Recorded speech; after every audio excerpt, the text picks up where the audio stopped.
Nato, vos hablabas del acto de mañana y yo pensaba en los problemas de la Argentina cotidiana, ¿no? Uno de ellos, por lo menos todos los analistas de opinión que vieron aquí nos marcan la economía, de lo cual estuviste hablando recién, y la inseguridad. Y en ese sentido te quería preguntar tu posición respecto de el policía que mató al motochorro, ¿no? Que ha generado tanto debate en estas horas en la Argentina. Mira, es consecuencia de la desatención total del gobierno nacional y de la provincia de Buenos Aires respecto a la inseguridad. Es uno de los decenas, cientos de hechos que ocurren todos los días en el conurbano. Ausencia del Estado. Total, ausencia del Estado, desidia, abandono total de la lucha contra la inseguridad. Abandono total de los policías. O sea, lo primero que tenemos que hacer es cuidar a los que nos cuidan. Bueno, él dijo que tenía una práctica de tiro por año. Bueno, justamente eso es descuidar a los que nos cuidan. En la ciudad de Buenos Aires tenemos una práctica de tiro con un simulador además que se hace, entrenan todo el tiempo.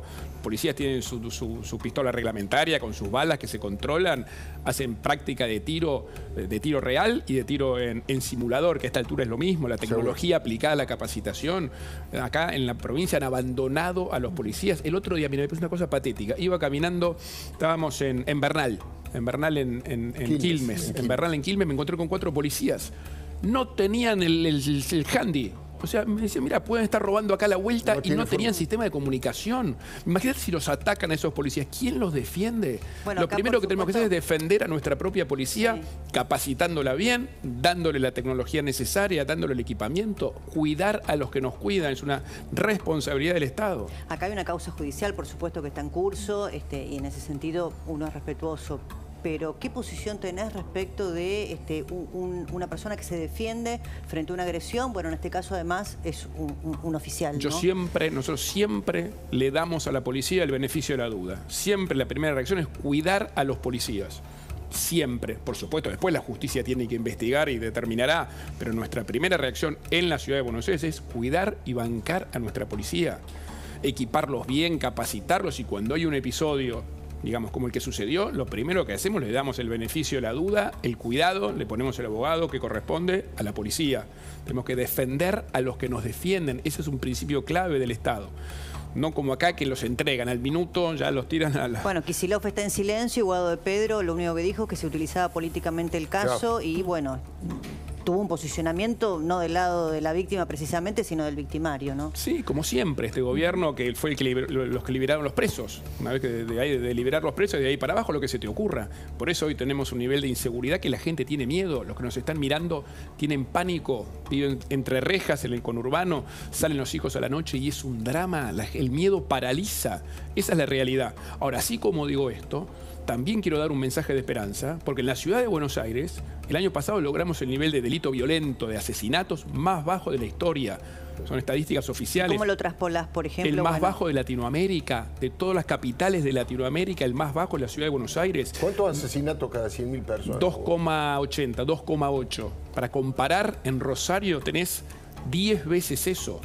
En ciudades como Montevideo, en Santiago de Chile, que eran hace 10 años, no era así, eran más seguras que Buenos Aires, hoy tenés el doble de delito, o sea, Buenos Aires tiene la mitad y sigue bajando, comparable con ciudades europeas. Me preguntás cómo, con un plan integral. Si puede gobernar la Argentina ya no será la ciudad, será la provincia de Buenos Aires, será el país en su conjunto. Por supuesto, ¿no? Pero el mensaje que quiero dar es que se puede y que si los argentinos me eligen como presidente, vamos a mejorar la seguridad. Vamos a ir por las zonas más calientes, por donde está la droga, en Rosario, el sur de Córdoba está muy picante. Sí. El conurbano bonaerense, San Martín, zonas tomadas. Vamos a dar la pelea. Nosotros echamos de la ciudad de Buenos Aires, los metimos presos a las 3 bandas de narco grandes que había en la 31, en la 1114 y en Zabaleta.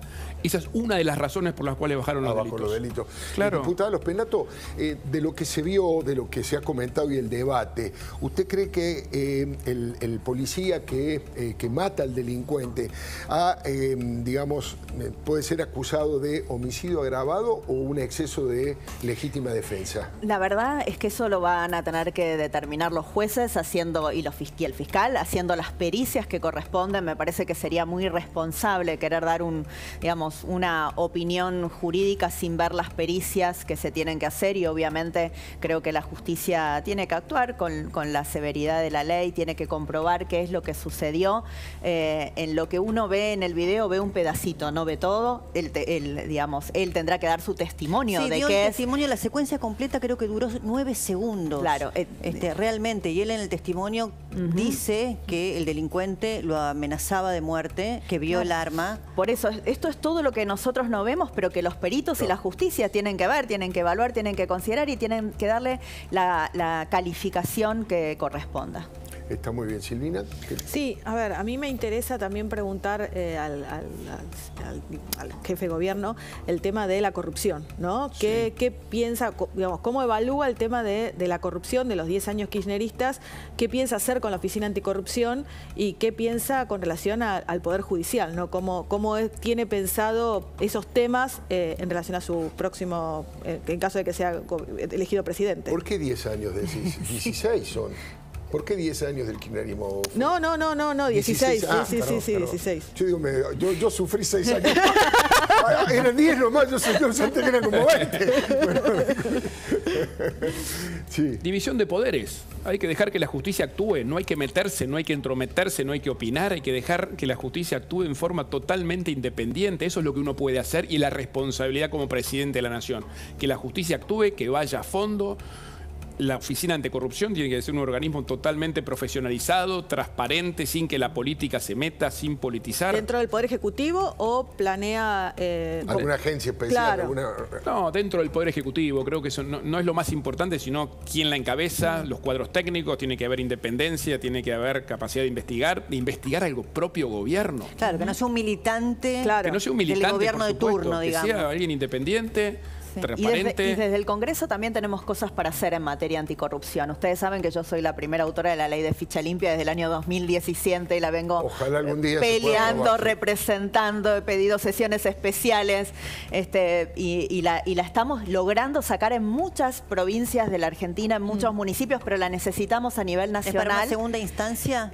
No, nosotros decimos que tiene que tener una condena confirmada, exactamente, Sí, en una segunda instancia. Claro. En una segunda instancia para que tenga todas las garantías del debido proceso, pero que no sea eterno, que no esperemos, digamos, un recurso extraordinario en la Corte que no sale más y que pasen, como vimos, que utilizan al Congreso para tener fueros, para nunca cumplir las condenas. Y esto tiene que terminar en la Argentina, así que nosotros vamos a acompañar a la política que tiene que llevar el Ejecutivo con todas las herramientas legales, porque necesitamos hacer mucho más Bueno, en Silvia, materia perdón, de corrupción. Ni siquiera está tipificado en el Código Penal el Exacto. delito de corrupción y eso también podrían hacerlo Exactamente, en el Congreso. y varias cosas más. Digamos, hay delitos de corrupción, por ejemplo, con el clientelismo político, que tenemos que animarnos a tipificarlo. ¿Es difícil la figura? Sí, pero ¿qué hacemos? ¿Ignoramos lo que pasa No, tal con cual. el clientelismo? ¿Damos vuelta a la cara y decimos como que no pasa cuando lo vemos? Y lo vemos elección tras elección, vemos el reparto de electrodomésticos, el reparto de bolsones de comida, y cuando uno va a la justicia electoral te dicen eso no está tipificado. Bueno, tenemos mucho para hacer. Ahora, Alfredo, se puede gobernar de forma transparente. Nosotros hace 16 años que estamos en la ciudad. Tercer presupuesto más grande de la Argentina. Yo no tengo no digo denuncia, insinuación de corrupción. Y decido todos los días, decido en licitaciones, es mi responsabilidad. Gobierno, tomo decisiones que son a veces difíciles y no tenemos una sola, insisto, insinuación.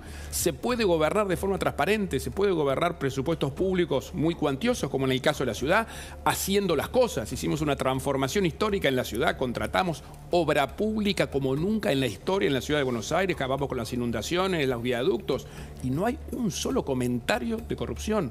Tenemos una policía con 26.000 efectivos. Hace 5 años que no tenemos una denuncia sobre un comisario. Siempre un perejil puede haber, pero denuncia de que una comisaría... No tenemos una denuncia. ¿Se pueden hacer las cosas bien de manera transparente? Ahora, hablando de corrupción del Estado, de corrupción de Estado, ¿cómo definiría usted, que venga un amigo suyo que vive en el extranjero, cómo es Cristina desde el punto de vista ético y moral? ¿Cómo es la vicepresidenta? ¿Usted cómo le explicaría el rol que ha jugado Cristina en estos 16 años, o 20 si quiere, desde que empezó el kirchnerismo? Ha sido parte responsable y líder de una matriz de corrupción a todas luces, ¿no? Basada fundamentalmente alrededor de la obra pública, con casos escandalosos de amigos de ellos, como Lázaro Báez, que empezó con Domango con 50 y es uno de los constructores más grandes de la Argentina. Constructores de obras que uno van y no están.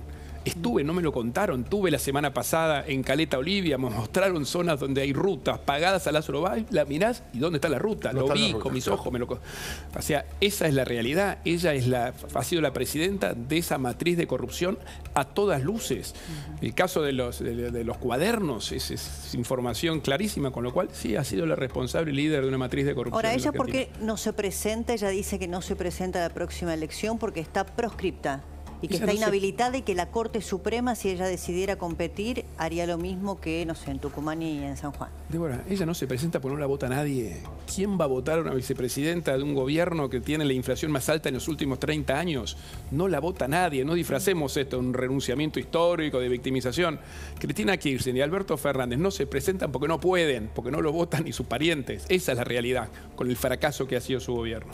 Estaba viendo a propósito de eso un tuit de Horacio Cava, que me pareció bastante preciso, con ironía, por supuesto. Dice: los candidatos que propone el kirchnerismo para resolver el desastre de este gobierno son: 1, el ministro de Economía de este gobierno; 2, el ministro del Interior de este gobierno.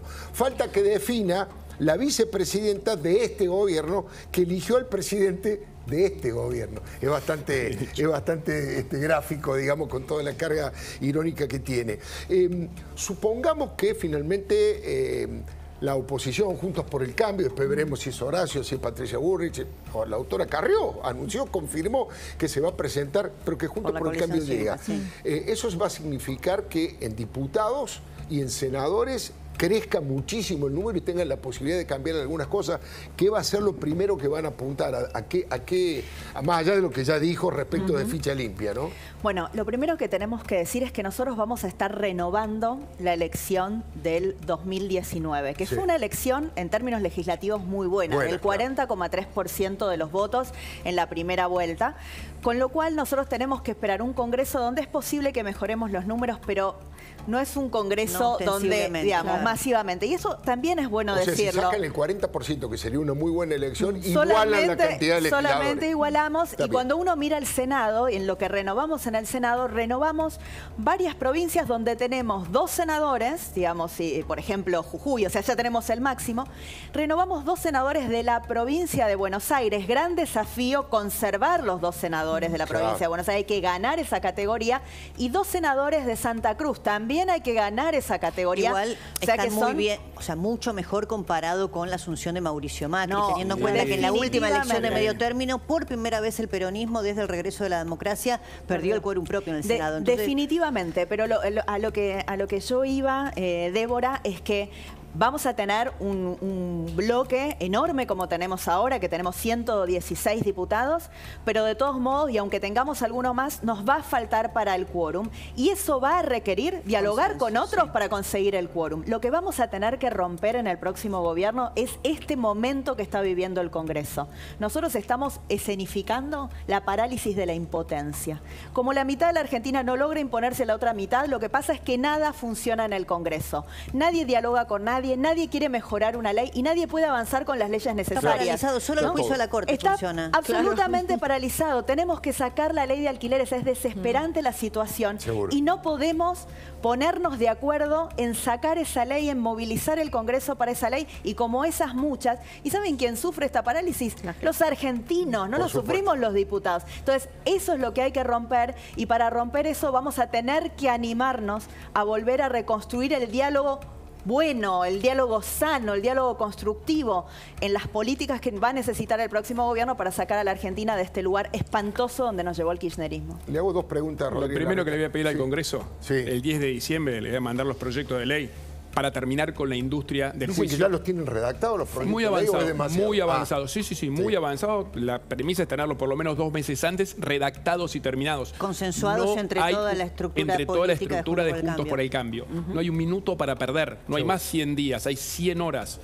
Por ejemplo, para impulsar la ley que termine con la industria del juicio, que eso está haciendo que las empresas no tomen nuevo personal, toda la política de apertura al mundo, ¿no? A todos los acuerdos internacionales hay que mandarlos al Congreso, hay que revisar todo lo que es los controles, burocracia, todo lo que imposibilita la producción en la Argentina de hoy. Un productor es un héroe, tiene que lidiar con permisos, trámites, papelería, un infierno. Bueno, todo eso por ley el primer día.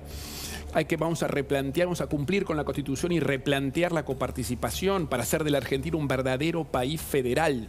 Y así tenemos una lista de más o menos 100 y pico de leyes. Justamente por eso, porque vos recién dijiste que el plan era duplicar las exportaciones en 6 años. En 6 años. Y en ese sentido te quería preguntar, algunos sectores que justamente son los que... por las retenciones. ¿Con qué política de retenciones? Primero, vamos a sacar las retenciones el 10 de diciembre de todas las economías regionales, más o menos 200 productos. Acero. Acero, de las aceitunas de Río Negro hasta los limones, hasta todo lo que es industrias regionales, primero. Segundo, vamos a trabajar en una escalera, en un cronograma de ir reduciendo las retenciones en la medida que vaya aumentando la producción y la exportación. Tenemos que promover las retenciones, son un pésimo impuesto, un impuesto distorsivo, un impuesto que atenta contra el objetivo que tiene la Argentina, que es duplicar sus exportaciones. Con lo cual vamos a ir reduciendo las retenciones como corresponde. ¿Se puede en este contexto de falta de dólares? En este contexto, digamos, de falta de reservas del Banco Central. Es un tema de decisión. Al revés, justamente, para tener más reservas del Banco Central, tenemos que promover exportar más. Y las retenciones atentan contra exportar más. Hoy tenés un mundo que necesita nuestros alimentos. ¿Sabés qué mercados están creciendo? Esto lo tenemos muy estudiado. Vietnam, Indonesia, el mercado de la India, que necesitan alimentos y cada vez más. Tenemos el gas y petróleo de vaca muerta. El mundo necesita energía. La Argentina la tiene, solamente tenemos que hacer toda la infraestructura. ¿Se puede salir del cepo rápido? Se puede salir del cepo primero. Primero hay que modificar el cepo tal cual está. Así como está, el 11 de diciembre no va a estar más. Eso no quiere decir que pueda ser una liberalización total el primer día. Eso no es serio. Vamos a hablar en serio. Si vos liberás el primer día con 0 reservas en el central, el dólar se te puede ir a 5.000. Un aumento en la pobreza descomunal. Pero que tenemos que tender a terminar con el cepo, a unificar el tipo de cambio, no tengan duda. Y eso requiere un plan de desarrollo. Un plan de desarrollo, de crecimiento, de más exportaciones, que genere más trabajo en la Argentina. Tenemos una oportunidad enorme. Por una razón triste, porque es la guerra, nos da una oportunidad en necesidad de alimentos y de energía. Y la reconversión energética de los vehículos, ¿qué necesita? Litio y cobre, que es lo que tenemos en el norte. Gran oportunidad para la Argentina. Realmente. Le quiero hacer una pregunta sobre el tema reforma laboral, con qué profundidad, reunión con la CGT, pero primero Débora Plager nos va a contar brevemente un informe respecto de la grieta brutal que existe en la sociedad, pero que ahora se ha instalado adentro de la propia central obrera, ¿no? Claro, bueno, porque ha llamado la atención que en la convocatoria, las invitaciones que cursó Cristina para el acto de mañana, que de patrio poco, en realidad es la recordación de la llegada de Néstor Kirchner a la Casa Rosada hace 20 años exactamente en el día de mañana, la CGT aparece con el ausente. Los gordos de la CGT no van a participar. Por supuesto que van a estar los que ya conocemos, Baradel, bueno, Palazzo, que hoy logró una paritaria muy importante para el sector bancario del 66% a julio, Yasky, Furlan de la UOM, pero los gordos de la CGT no van a participar. Este dato es relevante desde el punto de vista político y tiene un origen entre muchos otros, pero la gota que colmó el vaso de esa relación fracturada es esto que decía Cristina en relación con este grupo sindical tan relevante. Dijo que faltaba poco para que se conviertan en una CGT macrista. Muchos gobernadores, no todos, pero muchos gobernadores decían: se terminó el ciclo de Cristina, no puede ser, La CGT, no se sabía si estaba con Macri o con el peronismo. Durísimo, diría acá el locutor de Duro. Sí, durísimo, pero verísimo. Durísimo, pero verísimo. Bueno, fuerte contra la CGT. Fuerte. Bueno, mañana confirmado entonces que los gordos de la CGT no van a asistir. Como decíamos, algunos referentes sindicales que recién mencionamos sí van a ser parte.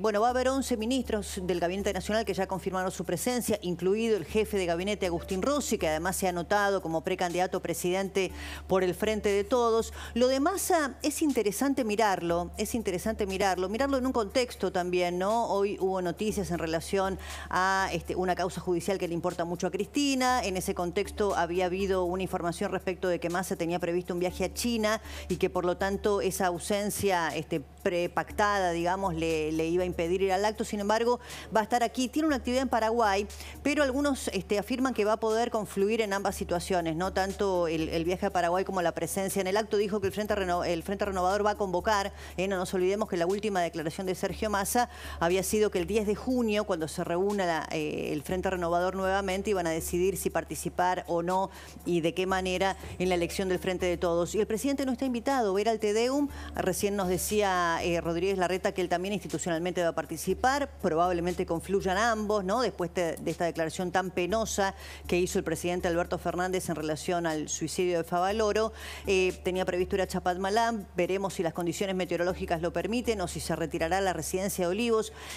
Lo tomamos con naturalidad, pero es verdaderamente un bochorno, ¿no? Él mismo invitó, vos lo mencionaste, pero no lo mostraste. Si querés vemos el tuit, porque el presidente invitó a una fiesta a la que a él lo desinvitaron. Él publica con una foto de Néstor: el 25 de mayo de 2003 cambió la historia. La llegada de Néstor Kirchner inició un camino de reparación moral, justicia social y derechos humanos. Al cumplirse 20 años, convoco a todos y todas a homenajearlo en Plaza de Mayo y escuchar a su compañera de vida. Claro, imagínate para Cristina que solamente la referencia como la compañera de vida de Néstor Kirchner, sin recordar que fue presidenta de la Argentina dos periodos y que ahora es su vicepresidenta, la que lo eligió con un tuit y lo colocó allí en la Casa Rosada, y además las declaraciones que hizo, que hoy comentábamos con Alfredo, ¿no? Eduardo Valdés decía que las declaraciones que hizo Alberto Fernández recientemente, hablando de la corrupción, temas que irritan notablemente a Cristina,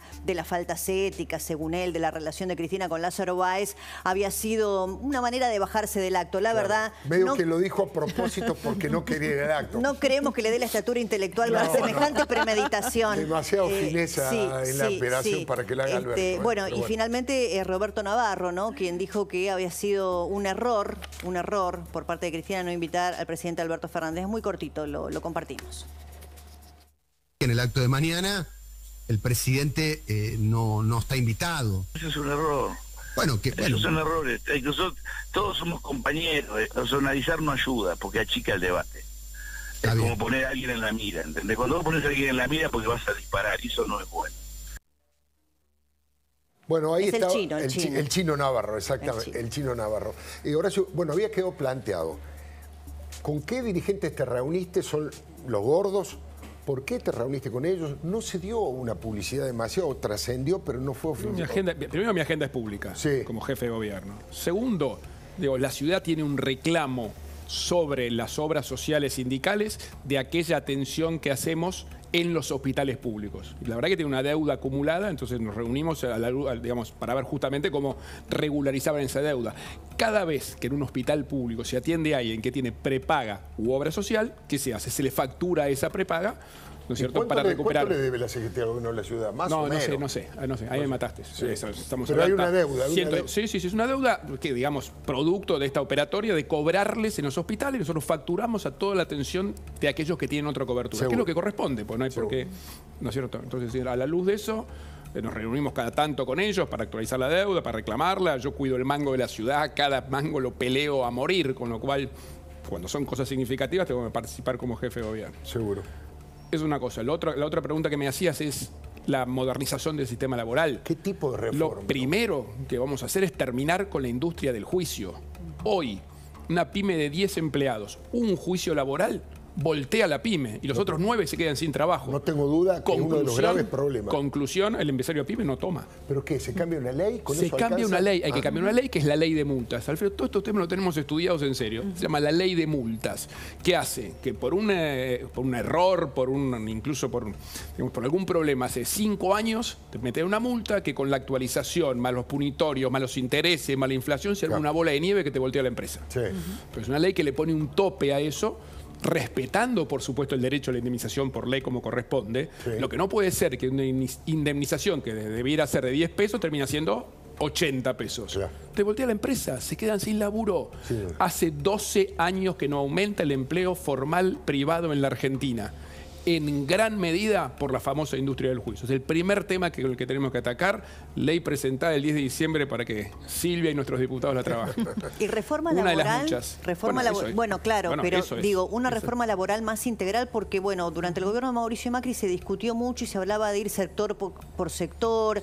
Entonces, bueno, no queda claro hasta dónde, ¿no? Más allá de este dato que vos das de la industria del juicio, ¿no? Es sector por sector. En el gobierno de Mauricio Macri, te doy algunos ejemplos. Se avanzó mucho con el convenio con los petroleros en Vaca Muerta y gracias a eso despegó Vaca Muerta. El convenio, por ejemplo, que tiene Esmata, que ha generado el fenómeno la Argentina es el cuarto productor de pick-ups más grande del mundo, con un convenio muy moderno que genera empleo, trabaja en 3 turnos. Digo, hay algunos sectores que lo han modernizado. El de comercio es bastante actualizado. El sistema de indemnizaciones de la construcción, la famosa mochila austríaca. Sí. Digo, cada uno, como digo, lo tenemos bien estudiado. Así como digo esto, tenés otros sectores, como por ejemplo todos los que son embarcados, que hacen que hoy en toda la hidrovía no anda ni un solo buque con bandera argentina. Sí, es tremendo. Hasta boliviana. Hay buques con bandera boliviana que no tiene tradición naviera, no tiene mar. Paraguayos que no tiene mar, claro, y no argentinos. ¿Por qué? Justamente porque tiene un convenio que es leonino. Así como, entonces hay algunos que se han modernizado y otros que hay que estudiar estas cosas. Hay que entrar uno por uno. Hay que trabajar. Ahora, lo de la industria del juicio es válido para todos los sectores, por eso le pongo tanta prioridad. Y con el tema de los paros, porque hay algunos, por ejemplo, no sé, en Ecuador, estoy pensando que no es un país precisamente que haya tenido gobiernos de derecha, porque esto fue durante la presidencia de Rafael Correa, la educación es considerada un servicio esencial. Muy buen punto. Porque, muy no sé, qué sé punto. yo, Santa Cruz ha tenido por conflictos gremiales 7 meses prácticamente sin clases. Claro. El otro día Sorsoli nos daba un ranking de una enorme cantidad de provincias argentinas que hoy, estando en el mes de mayo, han tenido muy pocos días de clase como Santa Cruz lleva consecuencia de 35 días de gremiales. paro. Chubut lleva acumulado más de 1 año y medio en los últimos 4 que no tuvieron clases. Ahora,